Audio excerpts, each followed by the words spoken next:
PNR gold and diamonds తరుగు తక్కువ బంగారం ఎక్కువ. ఇప్పుడు మన వైజాగ్ లో July 24th grand opening. So have you faced any insults during this industry trials అప్పుడు కానీ ఎనీవేర్? అంటే ఇన్సల్ట్స్ అని కాదు కానీ డిస్కరేజ్మెంట్ ఉంది. డిస్కరేజ్ చేశారు? డిస్కరేజ్ చాలా మంది చేశారు. ఇన్సల్ట్స్ అంటే నేను ఫేస్ టు ఫేస్ అయితే నన్ను ఎవరు ఇన్సల్ట్ చేయలేదు, ఆ ఛాన్స్ అయితే రాలా. బట్ బ్యాక్ ఎండ్లో మాట్లాడుకున్న వాళ్ళు బోల్ మంది ఉంటారు. రీసెంట్ టైమ్స్లో నెగిటివిటీ ఎక్కువ అవుతుంది. అఫ్ కోర్స్ అది ప్రతి ఒక్కరి కెరియర్లో ఏదో ఒక టైంలో ఉంటుంది. నేనైతే దాన్ని పట్టించుకోను. బట్ ఫ్యామిలీ వాళ్ళు ఎక్కువ దాని గురించి సఫర్ అవ్వకూడదు అండ్ వాళ్ళకి ధైర్యం చెప్తున్నా. అండ్ నేనేంటంటే ఇంకా నా వర్క్ మీద అండ్ నేను ఏమి అచీవ్ చేస్తే దాన్ని బట్టి వాళ్ళకి సమాధానం దొరకాలి అంతే. డెఫినెట్లీ. సో యూజువల్గా అమ్మాయిలు చాలా షాప్ ఓపెనింగ్స్కి వెళ్తారు. అసలు అమ్మాయిలు దాటేసి పవన్ గారు షాప్ ఓపెనింగ్ కలిసి మెలిసి వెళ్తున్నారు. ఏంటి అన్ని షాప్ ఓపెనింగ్స్ ఎందుకు వస్తున్నాయి? ఇట్స్ బికాస్ ఆఫ్ అంటే రితు చౌదరి గారి కోసం, లేకపోతే ఇట్స్ లైక్ ఒక్కటి ఏంటంటే బిగ్ బాస్ హౌస్లో ఇప్పుడు చాలామందికి మా పేరు నచ్చింది, అంటే మా ఫ్రెండ్షిప్ బాండ్ నచ్చింది. అట్ ది సేమ్ టైం రివాన్ అని చాలామంది ఎంకరేజ్ చేశారు అనమాట. అంటే వాళ్ళందరికీ కూడా మమ్మల్ని చూసినప్పుడు బాగా అనిపించింది. పేరు బాగుంది కదా రివాన్. సో వాళ్ళందరికీ అలాగా మమ్మల్ని ఆన్ స్క్రీన్ కానీ మమ్మల్ని ఒక పేరుగా చూడడం ఇష్టం ఉన్నప్పుడు సో అది చాలా హిట్ అయింది. సో ఆబ్వియస్లీ అందరికీ నచ్చినప్పుడు ఈ షాప్ ఓపెనింగ్స్ కానీ వాట్ ఎవర్ కానీ ఒక అమ్మాయికి షాప్ ఓపెనింగ్ అయినా అబ్బాయిలు కూడా తీసుకెళ్ళేది అబ్బాయిలు ఉండొచ్చు చాలామంది, లేదా వాళ్ళ ఫ్యామిలీలో కూడా అమ్మాయిలు ఉంటారు. సో అలాగా మాకు పేరు ఎక్కువ వచ్చింది కాబట్టి మాకు ఆపర్చునిటీస్ వస్తున్నాయి. ఓకే. సో ఫస్ట్ ఎలా అనిపించింది? అంటే ఓకే అనిపించింది, తర్వాత ఫ్రెండ్షిప్ అని అర్థమైంది. బట్ ఎవరైనా స్టార్టింగ్లో లైక్ మిస్అండర్స్టాండ్ చేసుకుంటుంటారు కదా, సో అప్పుడు ఏమైనా ఫీల్ అవ్వడం జరిగిందా? Now we're very much clear, we're very good friends అని. ఎందుకంటే ఒక ఇన్సిడెంట్ తర్వాత I'll speak about that later. So ఇప్పుడు ఏంటి, ఎలా ఉన్నింది ఆ టైంలో ఆ మిస్అండర్స్టాండింగ్ ఉన్నప్పుడు? బిగ్ బాస్ హౌస్లో నుంచి బయటకు వచ్చిన తర్వాత ఇంటర్వ్యూలో అప్పుడే చెప్పా. ఇంటర్వ్యూలో క్లియర్గా ఐ టోల్డ్, ఈవెన్ శివాజీ గారికి చెప్పాను అండ్ బయట ఇంటర్వ్యూ ఛానల్స్లో కూడా చెప్పాను. She is a very good friend. మీ ఇంకా చెప్పాలంటే she become my family best friend లాగా. అట్ ది సేమ్ టైం ఒక హౌస్లో ఉన్నప్పుడు ఫ్యామిలీ మెంబర్ లాగే అయిపోతాం. అన్ని డేస్ ఉన్నప్పుడు పైగా ఒక మంచి ర్యాప్ మంచి బాండ్ ఉన్నప్పుడు, ఇప్పుడు 1 వీక్ మనం ట్రిప్కి వెళ్తేనే వాళ్ళు మన ఫ్యామిలీ మెంబర్స్ అయిపోతారు. అలాంటిది మేము 100 days వెళ్ళాం. సో ఇంకెంత బాగుంటుంది. నాట్ ఓన్లీ రీతు, మిగతా వాళ్ళలో కూడా ఇంకా బాగా క్లోజ్ అయ్యారు.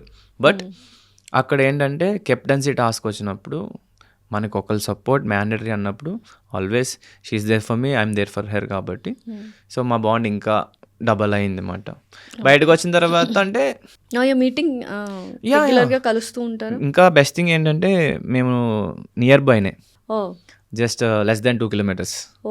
సో అంత దగ్గర ఉన్నప్పుడు ఆబ్వియస్లీ ఇండస్ట్రీలో మనకు ఫ్రెండ్స్ ఉండేది చాలా తక్కువ మంది.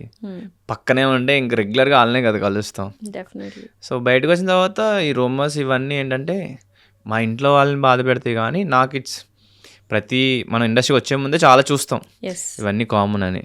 లేటర్ దే విల్ అండర్స్టాండ్ అని అనుకున్నా అంతే. సో దానివల్ల చేసుకునే వాళ్ళు చేసుకుంటారు, చేసుకున్న వాళ్ళు చేసుకోరు. సో ఇంకా వస్తుంటాయి నెగిటివ్ కామెంట్స్ అబౌట్ మీ గురించి కానీ రీతు గారి గురించి? రీతుని నెగిటివ్ చేసేవాళ్ళు రీతుని నెగిటివ్ చేస్తారు, నన్ను నెగిటివ్ చేసేవాళ్ళు నన్ను నెగిటివ్ చేస్తారు. Why so much of negativity Ritu గారి మీద? చాలా మందికి ఉంటుంది. So why? ఏదైనా అంటే మీతో తను షేర్ చేసుకుంటారా ఇట్లా నెగటివిటీ ఎందుకు ఇలా వస్తుంది అనేది? Like what kind of a person Ritu garu మీ దృష్టిలో యాజ్ ఎ ఫ్రెండ్? తను ఎలా అంటే మనం మంచిగా ఉంటే తను కూడా చాలా మంచిగా ఉంటుంది. She is very nice person. Of course possessiveness కొంచెం ఉంది, కానీ ఎవరి మీద పొసెసివ్నెస్? అంటే తను ఇష్టపడే మనిషి, తన ఫ్రెండ్ అంటే తనకే ఫ్రెండ్ ఫస్ట్ ప్రయారిటీ. అదొక్కటి మంచి క్వాలిటీనే కాదు, అబ్సెషన్ లాగైతే కాదుగా. అబ్సెషన్ మూవీ నేను చూడలేదు ఆ మూవీ. అవునా? చూడండి, బాగా అట్లా ఏం లేదు, పొసెసివ్ అంటే ఎట్లా అంటే తను ఏంటంటే ముఖం మీద అన్నీ అనేస్తుంది. Some time it's good, some time it's bad, but very nice person. కష్టపడుతుంది, ఇన్స్పైరింగ్ పర్సన్ అనమాట. అంటే ఒక సింగిల్ లేడీ వాళ్ళ ఇంట్లో వాళ్ళని, సో నాకు ఆ థింగ్స్ చాలా ఇష్టం అన్నమాట. She is very strong independent women. Yes, definitely. And ఏంటి పొసెసివ్ అంటే? ఏదైనా ఒక సిచ్యుయేషన్ చెప్తారా మాకు? బోల్డ్ అన్నీ ఉన్నాయి, దాచామంటారా? అంటే పొసెసివ్ అంటే తనకి ఫస్ట్ ప్రయారిటీ ఇవ్వకుండా వేరే వాళ్ళకి ఇస్తే కొంచెం అలుగుద్ది. ఇచ్చారా మీరు ఫస్ట్ ప్రయారిటీ వేరే వాళ్ళకి? అలా ఏం లేదు. Sometimes it happen accidentally or నార్మల్గా. సో అదొక్కటే, అది పక్కన పెడితే everything is nice only. Okay. And తన నెగిటివిటీ ఎందుకు అవుతుంది అనేది, ఆబ్వియస్లీ యాజ్ ఏ పర్సన్గా నాకు తెలిసినంత వరకు షీఈస్ నైస్ పర్సన్. ఇంకా మన ఇద్దరం బాగున్నప్పుడు మన ఇద్దరం నైస్గా ఉంటాం. నీకు వేరే వాళ్ళకి పడపోవచ్చు. So those are all situations. అంటే కొంతమంది కావాలని నెగిటివ్ చేస్తున్నారు. డెఫినెట్లీ అందులో 90% కావాలనే ఉంటుంది, రైట్? తనకున్న పాస్ట్ వాట్ ఎవర్ వాళ్ళు కావాలని నెగిటివ్ చేస్తున్నారు. అండ్ మనం అందరికీ నచ్చం ఆబ్వియస్లీ. ఇప్పుడు నన్ను నెగిటివ్ చేసేవాళ్ళు అందరికీ నచ్చరు, మనం ఎంత తుచ్చ మానవులం, అంతేనా? అంతే.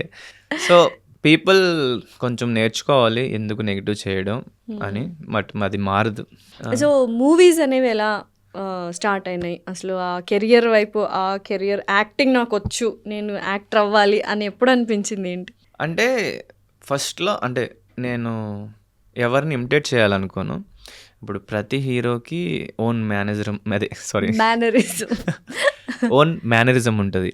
సో నేనేంటంటే నేను అలాంటిది యూనిక్గా ఇచ్చి చేయాలని. సో నేనేంటంటే ఎవరిని ఇమిటేట్ చేయకుండా ఆ సిచ్యువేషన్లో నేను ఉంటే, ఆ క్యారెక్టర్లో నేను ఉంటే నేను ఎట్లా యాక్ట్ చేస్తాను, మోస్ట్లీ అలానే చేస్తాను అనమాట. నచ్చితే హిట్, నచ్చకపోతే కొంచెం చేంజ్ చేసుకోవాలి అంతే. సో అలాగా డైరెక్ట్ మూవీస్ కాకుండా ఫస్ట్ మనం యూట్యూబ్ చేద్దాం, యూట్యూబ్లో మెల్లగా ఇంప్రూవ్ అవుదాం. సో అలా యూట్యూబ్ నుంచి స్టార్ట్ చేసా. మొహబ్బత్ అనే ఒక షార్ట్ ఫిల్మ్ రిలీజ్ అయింది. బ్యాడ్ థింగ్ ఏంటంటే ఆ ఛానల్ డిసేబుల్ అయిపోయింది. సో ఆ మూవీ లేదు ఇప్పుడు, ప్రైవేట్లో ఉంది. అది లేదు అన్నమాట. బట్ అప్పుడు నాకు I got very good compliments. చాలా బాగా చేశారు, చాలా బెస్ట్ చేశారు. So it boosted me. So later web series చేయడం, ఇంకా తర్వాత okay now I can do somewhat. So then opportunity, Savitri movie opportunity వచ్చింది after Bigg Boss. Of course Bigg బాస్లో కూడా చూసుంటారు నన్ను, నేను మాట్లాడే విధానం కానీ వాట్ ఎవర్. కూల్ గై అనుకోవచ్చు, అంతేనా? కామ్ గై. కామ్ గై, ఓకే. యా కూల్గా అని కూడా అనొచ్చు. ఇంకా చెప్పాలంటే కూల్ కన్నా కామ్ గై. ఓకే. కొంచెం ఇంట్రోవర్టా మీరు? అంబివర్ట్. ఓకే. అవతల పర్సన్ ఎక్స్ట్రోవర్ట్ అయితే నేను ఇంట్రోవర్ట్, అవతల పర్సన్ ఇంట్రోవర్ట్ అయితే నేను ఎక్స్ట్రోవర్ట్. సో అట్లా అన్నమాట, ఇద్దరం ఎక్స్ట్రోవర్ట్ అయితే అవ్వదు. సో నేను ఫ్లెక్సిబుల్ ఉంటా కాబట్టి ఆపోజిట్ పర్సన్ ఎక్కువ మాట్లాడినప్పుడు నేను వింటా. వాళ్ళు ఏం మాట్లాడకుండా అలా కూర్చుంటే నేను మాట్లాడతా అన్నమాట. ఓకే. సో ఫ్రెండ్షిప్ అంటే ఏంటి పవన్ గారి దృష్టిలో? ఫ్రెండ్షిప్ ఏంటంటే మన గుడ్ సైడ్ బ్యాడ్ సైడ్ రెండు చూసి మనలో యాక్సెప్ట్ చేసి మనం బెటర్ అవ్వేలాగా వాళ్ళు చెప్పాలి వాట్ ఎవర్ ద థింగ్స్. అది పక్కన పెడితే ఫ్రెండ్ అంటే మనం ఏదైనా సరే ఓపెన్గా షేర్ చేసుకోగలగాలి, అది వాళ్ళు సీక్రెట్గా మెయింటైన్ చేయాలి. అది వెరీ ఇంపార్టెంట్. అది వెరీ ఇంపార్టెంట్. సో మీకు మంచి ఫ్రెండ్స్ ఎవరు apart from industry or industry anywhere? Actually నాకు చైల్డ్హుడ్ నుంచి ఫ్రెండ్స్ ఉన్నారు. అంటే అఫ్కోర్స్ మన ఫ్రెండ్స్ కొంతమంది చిన్నప్పుడు బెస్ట్ ఫ్రెండ్స్ అనుకుంటాం, వాళ్ళు ఉండరు. బట్ నాకు అలాగా కొంతమంది పోయారు, కానీ స్టేబుల్గా కాన్స్టెంట్గా ఉన్నారు. ఒక 4 members అయితే ఉన్నారు. ఓకే. బిఫోర్ చాలా ఎక్కువ షేర్ చేసుకునేవాడిని, బట్ రైట్ నౌ అంతేం షేర్ చేసుకోవట్లేదు. బికాస్ ఒక స్టేజ్కి వచ్చేటప్పటికి busy in their own life. అదొకటి, I don't want to depend on anyone మాట. Rather than telling my sad moments ఎక్కువ చెప్పకుండా ఫన్నీ మూమెంట్స్ చెప్పడం, లేదంటే మేము కలిసి ఫన్నీ మూమెంట్స్ క్రియేట్ చేసుకొని ఎంజాయ్ చేయడం, లేదా హ్యాపీ మూమెంట్స్ని వాళ్ళతో షేర్ చేసుకోవడం, ఇది స్టార్ట్ చేసామన్నమాట. బికాస్ ఎందుకు అంటే ఇప్పుడు కష్టం వచ్చినప్పుడు అఫ్కోర్స్ దగ్గరున్న వాళ్ళతో చెప్పుకుంటే తగ్గిపోద్ది కదా. సో అలా ఎవరికి చెప్పుకోకుండా మనలో మనం బాధపడుతూ ఉంటే డబల్ అయ్యే ఛాన్సెస్ ఉంటాయి. డబల్ అయ్యే ఛాన్సెస్ అంటే మనం దాని మీద ఎక్కువ మైండ్ పెడితే డబుల్ అవుతుంది. సో అందుకే అది మైండ్ ఎక్కువ పెట్టకూడదంటే we need to start any hobby or వేరే వర్క్లో బిజీ అయిపోవడం. సో నేను అలా డీవియేషన్ చూసుకుంటున్నాను అన్నమాట. ఇప్పుడు ఆబ్వియస్లీ మనం వేరే ప్రాజెక్ట్లో వర్క్ చేస్తాం కాబట్టి ఇంకా ఇది కొంచెం ఉండదు. డెఫినెట్లీ. ఎందుకు చేసుకోవట్లేదు అంటే దిస్ డేస్ ఏమైపోయిందంటే పీపుల్ ఆర్ జడ్జింగ్. ఇప్పుడు నాకు వాట్ ఎవర్ ది పర్సన్కి పడట్లేదంటే మా ఇద్దరికి పడట్లేదు. ఆ పర్సన్ నాతో మాత్రమే బ్యాడ్, మిగతా వాళ్ళతో బ్యాడ్ అని కాదు.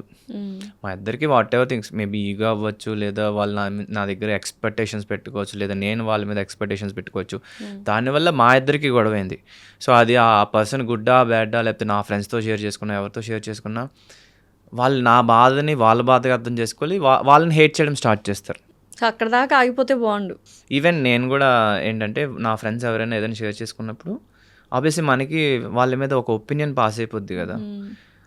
ఆ ఒపీనియన్ పాస్ అవ్వడం వల్ల ఏమవుద్దంటే వాళ్ళు ఎంత గుడ్ అయినా ఆ గొడవ వల్ల బ్యాడ్గానే పోర్ట్రే అవుతారు. ఓకే. సో అందుకే I stopped sharing these things మాట. ఇండస్ట్రీలో ఎవరు ఫ్రెండ్స్, మంచి ఫ్రెండ్స్ ఇప్పుడు? ప్రెసెంట్ ఆబ్వియస్లీ అందరికీ తెలిసిందే రీతు, ఇమాన్యుల్ అన్న, రాకేష్ అన్న, అఫ్కోర్స్ తనుజ, కళ్యాణ్, ఇంకా మిగతా వాళ్ళు తక్కువ, but Divyanikita and Ramurao third, వీళ్ళందరూ కూడా ఎక్కువ మాట్లాడిపోయినా they are very good friends of me. But నేను రెగ్యులర్గా ఇప్పుడు ఎక్కువ టచ్లో ఉండేది అయితే ఒకటి రీతు, రెండు ఇమాన్యుల్ అన్న, రాకేష్ అన్న అండ్ దివ్యతో అప్పుడప్పుడు, బట్ మోస్ట్లీ వీళ్ళ ముగ్గురే. పోన్లే, ఫస్ట్ రీతు పేరు చెప్పారు కాబట్టి, రీతు గారి పేరు చెప్పారు కాబట్టి యూఆర్ సేఫ్ అనుకోవచ్చా? నో నేను ఉన్నదే మళ్ళీ నంబరింగ్ మారిస్తే మళ్ళీ పొసెసివ్ అన్నారు కదా. Just kidding. అయితే యూజువల్గా ఇప్పుడు ఇమాన్యుల్ గారు మొన్న ఒక రీల్ చూసాను, చాలా ఎమోషనల్ అయిపోయారు. వాళ్ళ